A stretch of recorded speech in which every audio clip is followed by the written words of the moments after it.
Hello, and welcome to today's episode of Pros in Politics Podcast, where we are polished and poised for greatness and impact.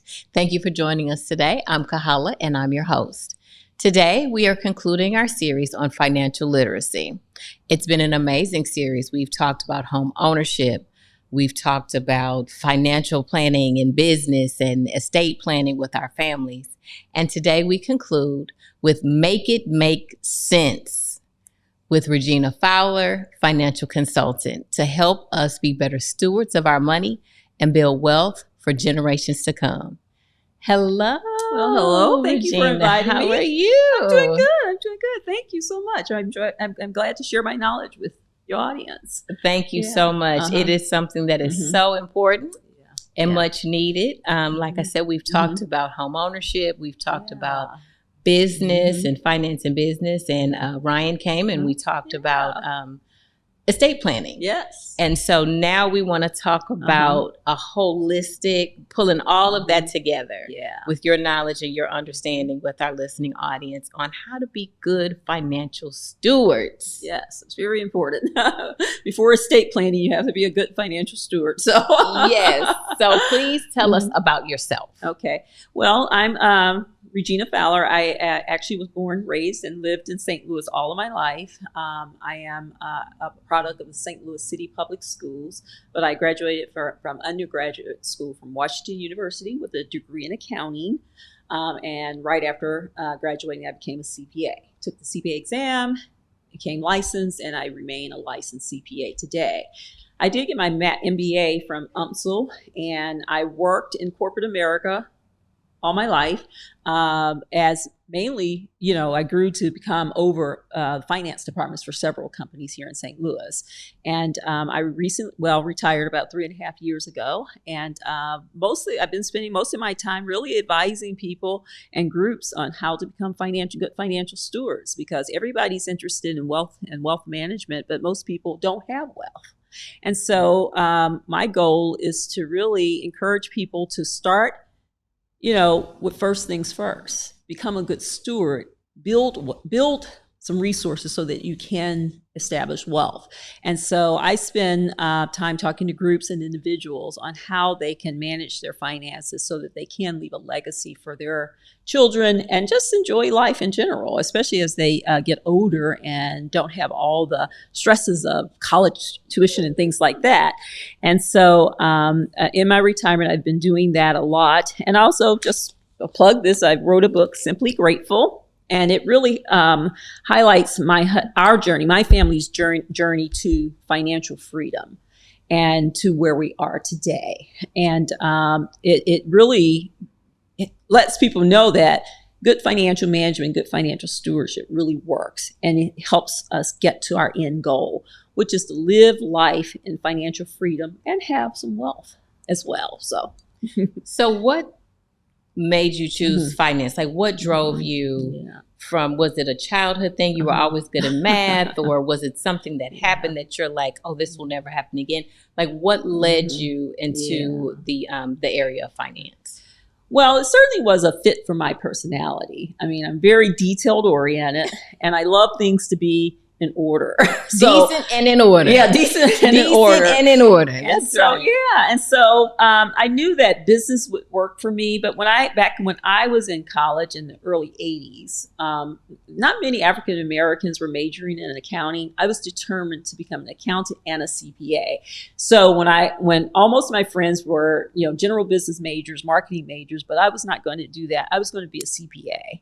At the time, that was like the highest in the business, the highest profession in the business school, and that's what I was going to be, and that's what I became. And so, it was just a goal of mine to be, at the highest level in finance. So that's how I became a CPA. That is awesome. Yeah. So that means a lot because, like you said, as an African American woman, that was not a field that we dominated in. Correct. As a matter of fact, we were the minority, and very well, are we still the minority? We still are a minority, but however, there are a lot more. The numbers are much larger now than they were when I was in college. So they're not they're not afraid of accounting. The young people aren't afraid of accounting. They're like, if this is what I'm going to be, I'm going to do it. Back then, we were really steered toward maybe general business more than accounting, and I just was not going to be steered that way. I was going to stick to what I wanted to be. So, but yeah, I taught accounting courses for a few years, and they're not near as afraid of accounting now. Compared to when I was in college. So, and I love that you said that's what I wanted. Yeah. I had my eye set on that, and I was going to keep my eye on the prize until I obtained my goal. Correct. Because here at Pros and Politics Podcast, we're all about women empowerment and women supporting women. And we can do anything we want to do. Exactly. Right. In so many areas, we are, such a small percentage. I always talk about how African-American women only represent 2% of all lawyers in the country. Wow. But, and you said your beautiful daughter, My I'm sure she is one of those. as you are. I think she's beautiful.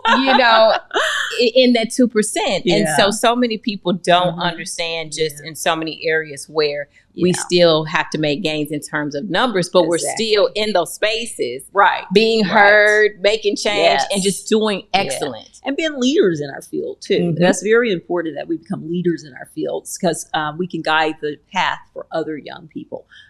Female or male, African-American or non-African-American, we can direct that path. And because we understand why diversity is important, and we can direct the path to other people getting into those areas of leadership. So, So what unique perspectives do you think that you bring to your clients or to the people that you help minister to in all the things that you believe we need to be doing financially as a community? Well, one, I understand money. And I understand it from two perspectives, how it can hurt you and how it can help you. I believe that, the scripture says money answers all things. And it really does. It really does. It's amazing. And we see it in our economy. Sure. You could be wrong as you can be, but if you have money, you can get your way. Right. Exactly. You can be made right. You can be made right correctly. But I also see how money can hurt when that drive for money becomes the most important thing in your life. And I understand that because, even though I'm a CPA, my husband actually is a banker, we actually got caught in the trap of all the bad things related to money. Tons of debt, trying to live paycheck to paycheck, robbing Peter to pay Paul in terms of our bills. And we realized that as much knowledge as we had, we got trapped into what so many people get trapped into, trying to live before they've lived financially, before they work towards saving and preparing themselves for a good life. And so when we got pregnant with our daughter, we were married 6 years before our first child, and it hit us that we can't bring someone into this world and in the financial condition we're in. Okay. So we actually took a path that I actually take others through. Get to know yourself financially, understand how you view money, and then eliminate those things that are bad and replace them with those things that are good, understanding how money can work for you. And this book that I wrote is all about that path. Once you really grasp an understanding of how money can work for you and start applying those tools to your finances, it is amazing how things change for you and in your life. The pressure of finances are gone. And then you could do things like retire early, so, like I did. And my husband, who's 62, he's retiring this year because we prepared ourselves that way. But what's unique about us is that we didn't start that way. We started out like so many other people, even though we knew better. And I think that's a very unique perspective. And I think it's important when I explain that to the people I counsel. So you just spoke to me in so many ways. And I'm sure you spoke to our listening and viewing audience because, again, so many of us come from, families that are not affluent. Yes. No silver spoons, no trust, any of that. We have student loan debt. That's how we make it through school. We come out, we do credit cards in college to pay for, I've been there. Right. I've been there. So I definitely have not always been in the place that I am in, my husband and I. And there's talking to you, there's so many places for us to still go. Yeah. But it is really a blessing to hear somebody say, I didn't start out like this. Right. But we can shift this. We can shift your credit. We can shift your savings. We can change your mindset, because I think the biggest thing that so many of us struggle with is the mindset. Yeah. Like, so true. What are we doing that we don't even know we're doing wrong? Yeah. What are we doing right that we don't even know we're doing right? Correct. Yes. And can we change our mindset to this affluent, this million, this legacy mindset? Right. And it's going to be a blessing to our children. We want better for our children than we had. Correct. And so it's all about a state of mind, a plan. That's what we talk about here all the time. Yes. A plan, and then working that plan. That's exactly right. Working that plan. Wow. Yes. So tell us, like, where do we start? Like, I'm sure this is a much longer conversation, and you'll have to come back. I always ask at the end, will you come back? But you'll have to come back. But where can we start? Like, what do you say, well, let's start here? Or what questions do you ask that we can ask ourselves to get started? Well, when I talk to counselees, and I call myself a financial counselor, and when I talk to those people that I counsel, I give them an assessment first, because I need to understand how they think about money and how they think about life in general, really. I try to establish whether they consider money as a short-term asset to get them from really point A to point B, or are they really thinking about money in a way that gets them from point A to point Z?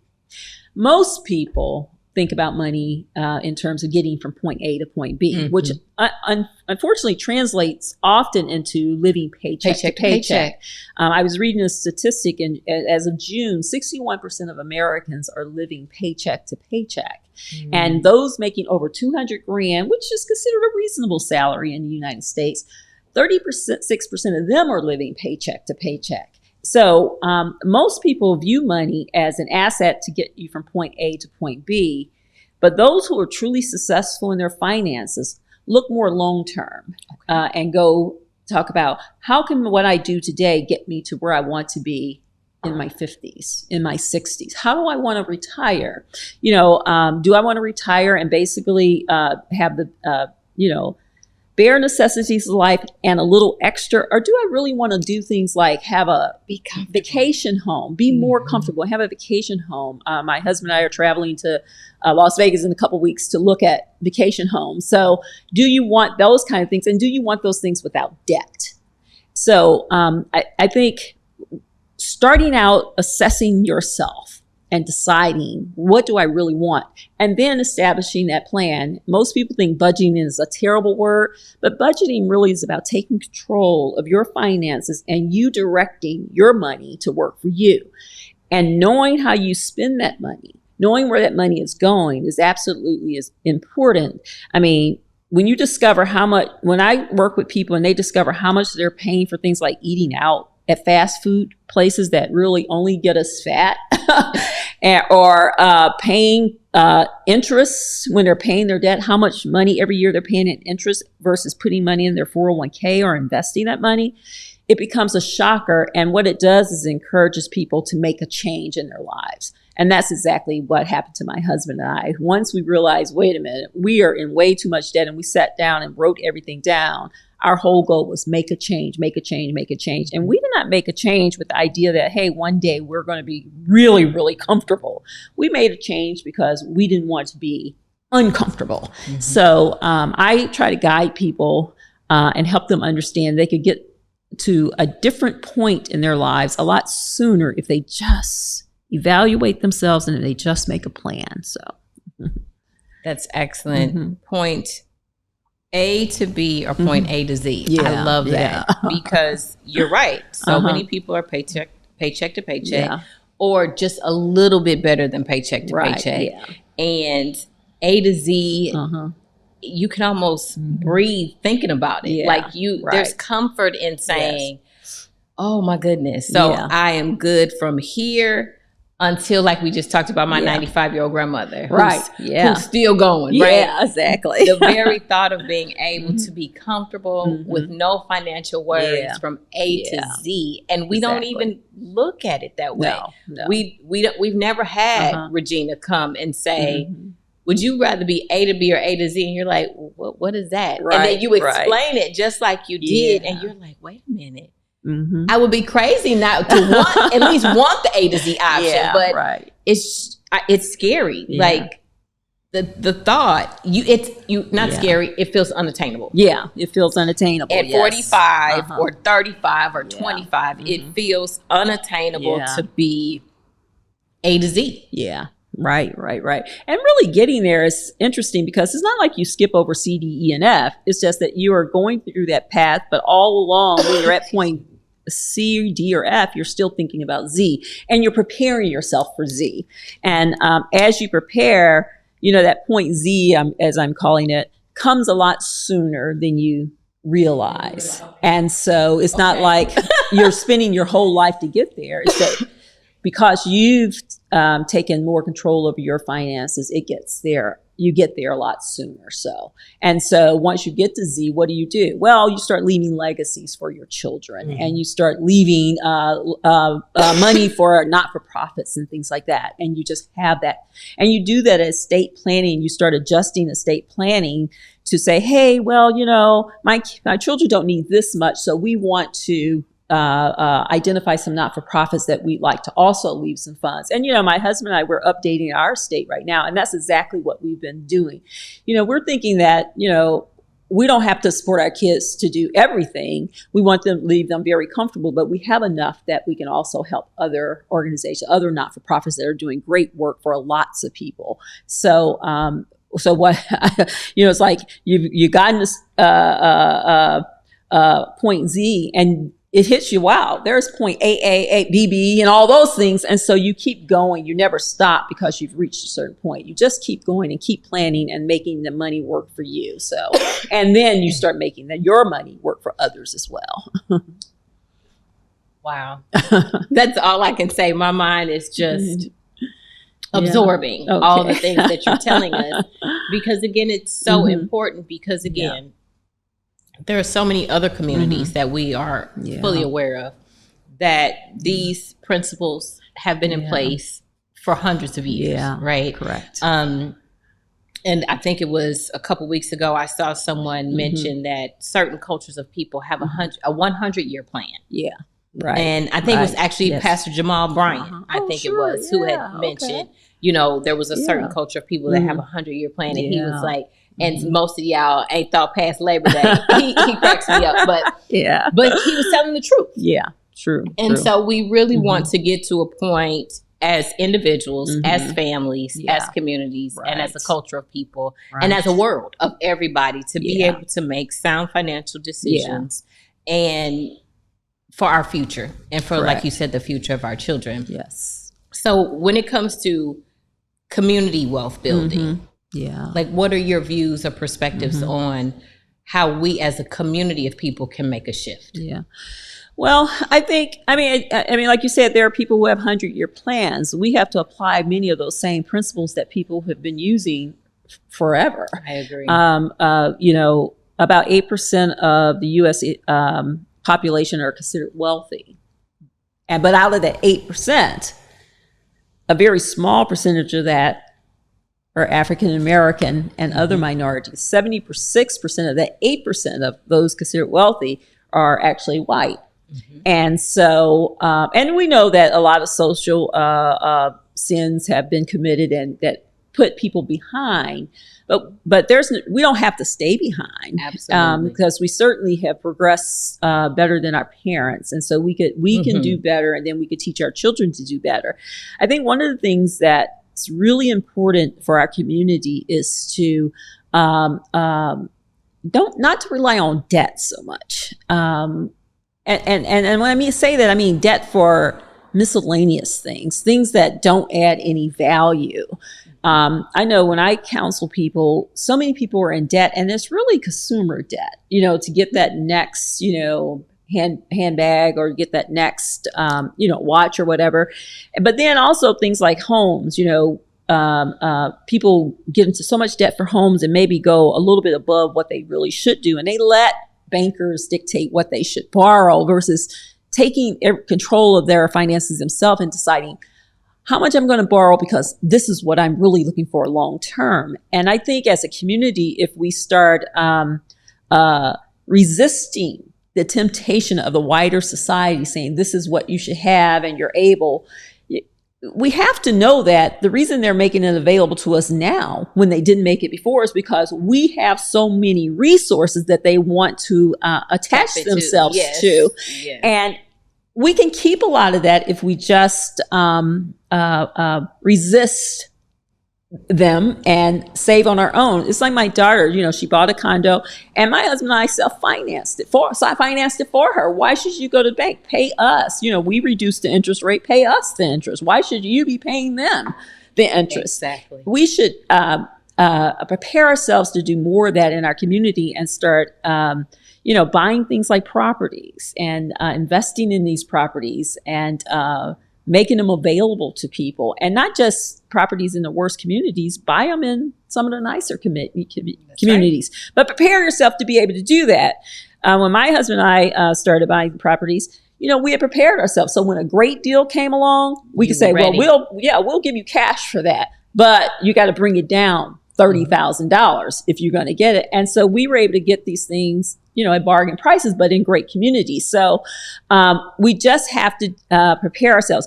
But in preparation for these better things, sometimes you have to do without other things. Sometimes you simply have to sacrifice. And we did do that. We sacrificed. Now, we never lived in a home that was not very nice, but we didn't buy a home that was more than what we absolutely needed.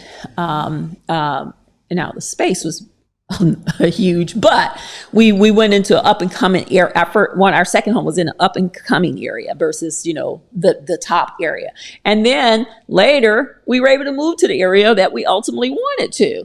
But while we sacrificed during that time, we were able to save money. So when interest rates and things came down, or when we found that great deal, like the house we're in now, we looked at that house twice. It was too much. But the person who was in it before us had gone way above his means and bought it, lost it, and we went in there and got it. What a blessing. But we waited on those things versus just going after them right away. And that way we could build wealth and take control of some things that other people have control of right now. So I think it's really important for what you said in terms of the sacrifice. Yeah. Right. And we know sacrifice, right? Yes. We sacrifice, like you said, you had a goal, and I'm sure you had to sacrifice. Yes. I had to make lots of sacrifices to finish law school. We make sacrifices for our children. Correct. Yes. You have two very established children, and I pray one day that all three of mine will as well. But they're the sacrifices that you make, because I joke all the time when people are like, oh, well, I have friends that are doing all this jet setting and they don't have any kids. And I'm like, if I didn't have these 3 kids, baby, y'all think I'm flying out. Oh my goodness, what I could do. But of course I would never trade my children for the world. But again, they're the sacrifices. Exactly. I knew going into it, my husband and I, that, we want kids, and there's a sacrifice in that. Time, money, all of that. Yes. So I think sometimes we are, like you said, because of the ways of the world, we're sacrificing the wrong thing. Correct. So we're sacrificing our financial freedom for the shoes, for the handbag, to keep up with the Joneses. Yes. And so we're not making the right sacrifices. Correct. And so true. I think that is what a lot of times trips us up. Yeah. Because if we could just, again, change the mindset. Right. Change the mindset that we need to stop making the wrong sacrifices and start making the right ones. So my next question is, and you've kind of already touched on it, what are some of our biggest mistakes that we're making? You mentioned fast food. You mentioned the hand. And see, I'm guilty. Okay. My husband is the cook in our house. I mean, I can cook, but he loves to cook. Oh, and wonderful. He's a really good cook. But of course I have to clean and do and take care and do what I need to do. But I'm a foodie. Yeah. Okay. And so is my podcast producer, and he has the new Urban Eats. Oh, okay, sure. The new Urban Eats, come and check him out. Okay. And like and subscribe. But I'm a foodie. So I will get caught up buying food because I love, you can't tell, but I love to eat. And so, like you said, the shoes, the handbags, and I feel that you can have nice things. But again, there's that scary B word that so many of us don't understand. So what are some of the biggest mistakes that we're making? I think some of the big, what I've seen, and my husband and I are guilty of this too. The biggest mistakes we make are really trying to keep up with the culture around us, whether they are our siblings, whether they're our friends, and or what society says we should be doing. Day and age, social media, all of these things are present a certain amount of pressure on us to appear a certain way, even if we're not really that way. And so we go after things, and oftentimes we use debt, and we just do it too soon. Instead of waiting and being patient, we get things too soon. As someone mentioned to me, because I am kind of a handbag person, if I'm honest, at this point, and someone mentioned to me, a woman after my own heart, who's very young, 20s at the time. Oh, I just want those handbags. I said, well, I didn't buy my first one until all my debt was paid, including my house and my car. I did not buy a really nice handbag until all of that happened. And so when I buy them now, and I really don't buy many now because I just don't even have room for them, if I'm honest, but I would never have put that as part of my want, as in my want column before it's time. Okay. And I would have never bought a handbag on credit. And the reason I would do it is because I used to do those things. And what I discovered is that the pressure of the debt was greater than the pressure of not being able to keep up with those around me. So that's why I always say, know yourself. And if you know yourself and you know your relationship with money, like me, I am a advertiser's dream. I buy things based on advertisement on TV, on commercial TikTok made me buy it. Instagram, exactly. Instagram has made me buy so much stuff. Facebook has made me buy so much. Yes. Being older, I love Facebook, and I have bought so many things on Facebook. Yeah, and you're thinking, oh my gosh. But prior to getting to like where I am now, I had to manage myself, manage my expectations, manage my money, and say, no, you can't do those things, not until you're ready. And when you're ready, go for it. Mm-hmm. And oftentimes we think we're ready way too soon. I am a Dave Ramsey, a financial counselor, and one of his tag phrases is, live like no one else so you could live like no one else. And what he's saying is, restrict yourself, and go ahead and live less than your means, because one day you're going to be living like nobody else. And I would say that really is exactly what happened with my husband and I. We lived like no one else. And there were people who felt sorry for us. Not that we didn't have funds, but we weren't ready yet to, use those funds for, other things. And then people are like, what happened to you guys? I'm like, nothing. We had to wait on its timing. So I encourage people not to get ahead of themselves. Set out that plan. I'm not sure if I do 100-year plan, but I certainly want to have a plan for me. And once I'm gone, and have some initial plans for my children. And if I have grandchildren, which I don't right now, but if one day I have grandchildren, my plan will extend to them. And so I have these plans for myself and my kids and how I want to leave them. And then I'll update that based on my grandkids if I have those. But I could have never gotten there if I hadn't timed things appropriately, had I had not gotten things in its right timing. So, yeah. I am so inspired. Mm-hmm. Let me just say this, because and look, Chris he's nodding like, okay. I am so inspired because, and I know so many people watching and listening will be, because again, everybody feels like I can't get out of this. Yeah. I'm in so much student loan debt. I'm in so much credit card debt. And they feel hopeless. Yeah. And so for you to be able to sit here looking fabulous and you're like, oh, well, now if I want the handbag, now I can do what I want. Now I'm in a position that when I am blessed with grandbabies, like I can include them. Right. And ain't nobody gonna come up short, my kids, my kids. That is so inspiring. And that is such a blessing to know that it is possible. Yeah. It is possible for people of color. Yes. It is possible for communities of color, and it's possible for anyone. Because again, we already know so many other communities have already started these plans and are executing these plans and living their best life, right? Correct. Yes. And so to be able to sit and listen to someone living, breathing, and fabulous say, it is possible, but it's going to take work. Yeah, it's going to take work. And I would also say for those people who are faith, faith in God, excellent. Believe that God can do for you more than you ever thought he could do. And when my husband and I realized where we were, one of the first things we did was go to God and ask for direction. What should we do? And he led us to a fabulous Christian financial, I would say he's a guru who's no longer with us, Larry Burkett. And Dave Ramsey built his program after working for Larry Burkett.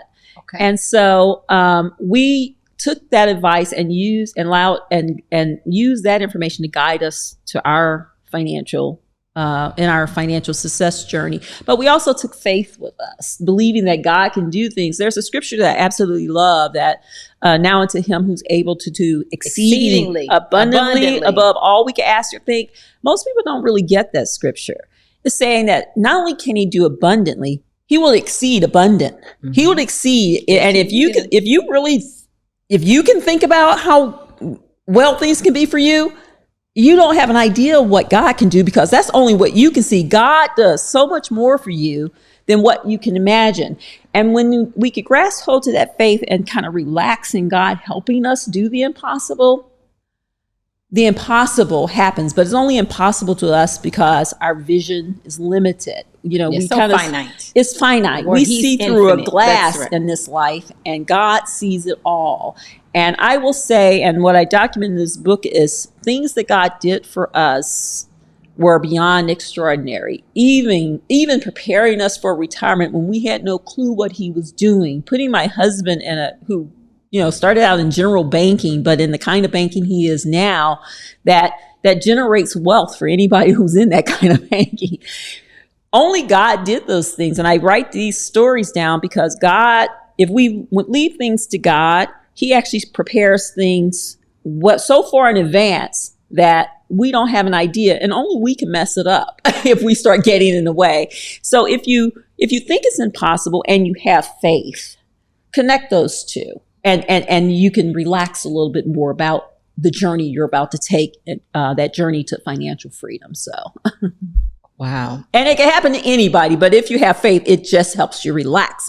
It does. Yeah. It does. He is in complete control. Yes. And that is so important because, again, Ephesians 3:20 is one of my, and again, even in the current space that I'm in, I'm believing him. And I've said it time and time that I'm believing you for 320 in this space. Yes. And so, and he's doing it, so just to hear you say, look, I was like, Lord, let's do it. Let's fix it, Jesus. We are like gonna get this done, and He did it for you, all. But faith without works is dead. Exactly right. So you had to do the work with your faith. You had to make the sacrifice with your faith. You had to do all the things you and your husband that you needed to do with your faith.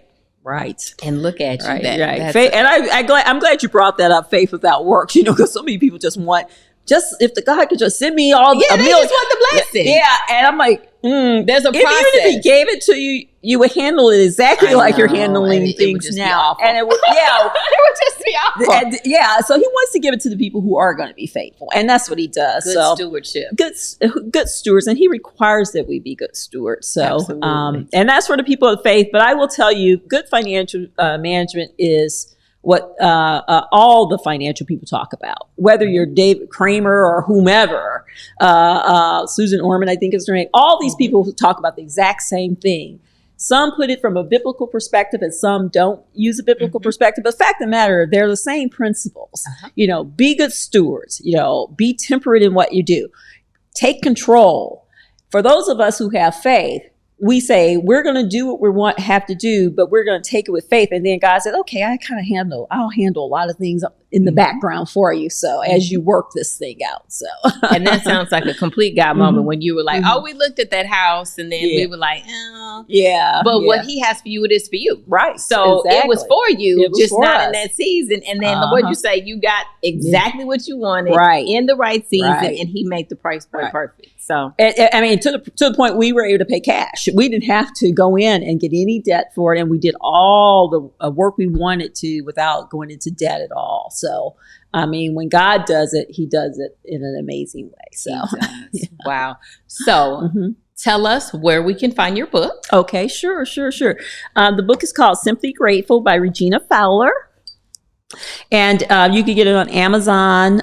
It comes in hard copy and softback, but you can also download it on Kindle, which is the cheapest way to do it. And I really encourage you to get it, not because I wrote it, but because it's a good book.